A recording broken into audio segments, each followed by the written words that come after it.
Hi friends, welcome back to our channel. ఈరోజు video అంటే చిన్న వ్లాగ్ అండి. ఆ వ్లాగ్లో కొన్ని ఇంట్రెస్టింగ్ విషయాలు అయితే చెప్తాను. ఓకేనా? వీడియోలోకి వెళ్ళే ముందు ఒక చిన్న రిక్వెస్ట్, మన ఛానల్ ఎవరైనా ఫస్ట్ టైం చూస్తుంటే మాత్రం తప్పకుండా సబ్స్క్రైబ్ చేసుకోండి. పక్కనే ఉన్న గంట సింబల్ నొక్కండి, లైక్ చేయండి, షేర్ చేయండి. వీడియో ఎలా ఉందో కామెంట్ సెక్షన్లో చెప్పండి. ఓకేనా?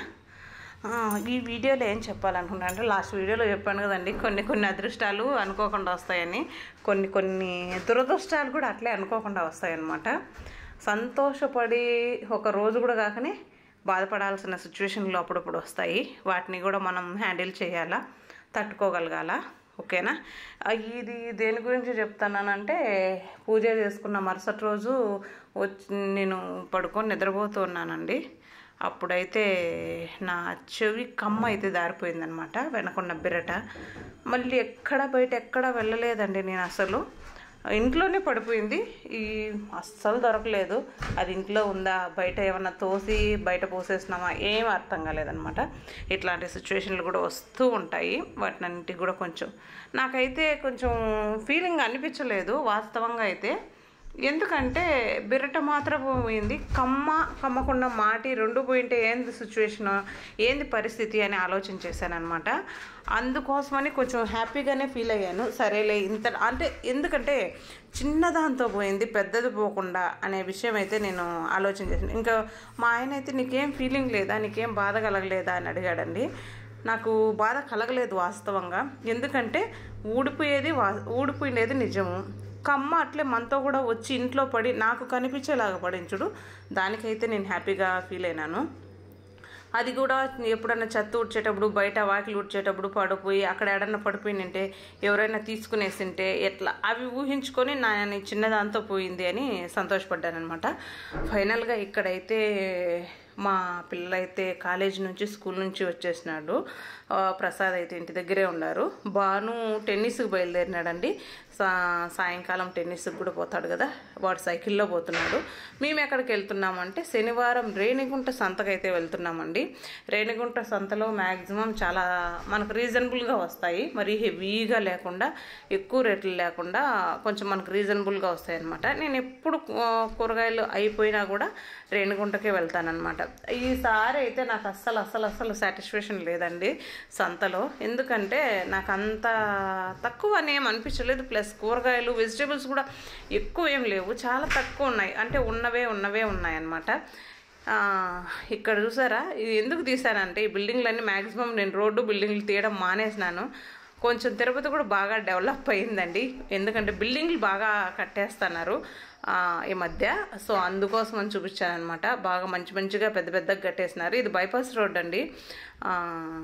బైపాస్ రోడ్లో కాబట్టి చుట్టుపక్కల అంతా హోటల్స్ ఇవి అవి చాలా బాగా డెవలప్ అయిపోయింది. ఫైనల్లీ సంతకైతే వచ్చేసినాము. మేము తూకివాకం మీద అయితే వస్తామండి. సంతకి చాలా బాగా రీజనబుల్గా దొరుకుతాయి. బట్ ఈ వీక్ నేను సాటిస్ఫాక్షన్ లేదండి. వెజిటేబుల్స్ కూడా నేను చాలా తక్కువ తెచ్చాను. మామూలుగా అయితే 1 కిలో తీసుకునేదాన్ని నేను. ఈసారి అట్లయితే తేలేదు. రేట్ అయితే ఓకే అనిపించింది, కానీ ఉన్న కూరగాయలే ఉన్నాయి, వేరే ఏం లేవు, వెరైటీగా ఏం లేవు. అంటే డిఫరెంట్ ఉంటే అదొకటి తీసుకొని వస్తామండి. ఇక్కడ ఈ సరౌండింగ్లో అందరూ రేణిగుంట సంతకే వస్తారు. బట్ నేను తిరుపతి నుంచి కూడా రేణిగుంట సంతకే వస్తాను. ఎందుకంటే రైతు మార్కెట్లతో పోలిస్తే రేణిగుంట సంతలో కొంచెం తక్కువ ఉంటుంది, ఎక్కువ తీసుకునే అవకాశం ఉంటుంది. మనం ఎక్కువ తీసుకుంటాము అని బేరం ఆడితే మనకు తగ్గించి ఇస్తారండి.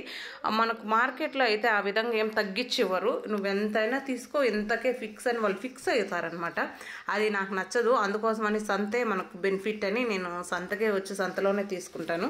వెజిటేబుల్స్ ఎన్ని రోజులన్నా రానియండి, మళ్ళీ నేను సంత కోసమే వెయిట్ చేస్తానమాట. రేణిగుంట సంత వచ్చి శనివారం అండి. శనివారం రోజు ఒకసారి ట్రై చేయండి మీరు ఎవరన్నా కూడా. నెల ఆఖరనో ఎట్లట్లో నాకైతే తెలియదు. ఈ వీక్ అయితే నాకు సాటిస్ఫాక్షన్ లేదు. తొందరగా వెళ్ళాము, తొందరగానే వచ్చేస్తున్నాము.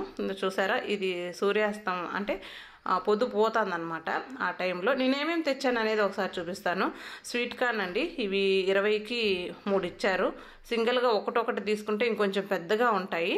అవి 10 రూపాయలండి. ఇవి కూడా బాగున్నాయి చూసారా, అందుకే గింజ ఒలిచి మరీ చూపిస్తున్నాను. చాలా బాగున్నాయి ఇవి కూడా. గోరు చిక్కుడు, గోరుచిక్కుడు కూడా 35 రూపాయలండి హాఫ్ కిలో. ఓకే, నాకు తిరుపతితో పోలిస్తే ఓకే అనిపించింది, కానీ వెజిటేబుల్స్ కూడా చాలా ఫ్రెష్గా ఉంటాయి. చుట్టుపక్కల ఉన్న పల్లెల నుంచి అన్నీ తెస్తారండి. అట్లా కొన్ని వస్తాయి, కొన్ని రీసేల్ అట్లా ఉంటాయి. కానీ మనం చూసి వెతికి తీసుకుంటే చాలా రీజన్గా ఉంటాయి, చాలా ఫ్రెష్గా కూడా ఉంటాయి వెజిటేబుల్స్ అన్నీ. అందుకోసమని నేను రేణిగుంట సంతకే పోతానన్నమాట. మ్యాక్సిమం అంటే మ్యాక్సిమం చూసారా, చాలా తక్కువ తెచ్చాను. ఆకుకూర మాత్రం నాకు చుక్కకూర అండి భలే నచ్చింది. ఒక్కటంటే ఒక్క డ్యామేజ్ కూడా లేదు, లేతగా బాగా ఉందండి, చాలా బాగుంది. ఇక్కడ ముగ్గిపిండి, చాక్ పీసులు, ఎర్రమట్టి కూడా నేను తెచ్చుకున్నాను అనమాట. డబ్బాలన్నీ ఖాళీ అయిపోయాయి చూసారా. ఇవన్నీ అయిపోయే వరకు మళ్ళీ నేను మార్కెట్కి పోను. టమాటో, ఎర్రగడ్డ నేను టౌన్లోనే తెచ్చుకుంటానండి, ఎందుకంటే మా ఆయన పోతూ వస్తూ ఉంటాడు కదా, అప్పుడైతే తీసుకునేస్తాను అనమాట. ఓకేనా.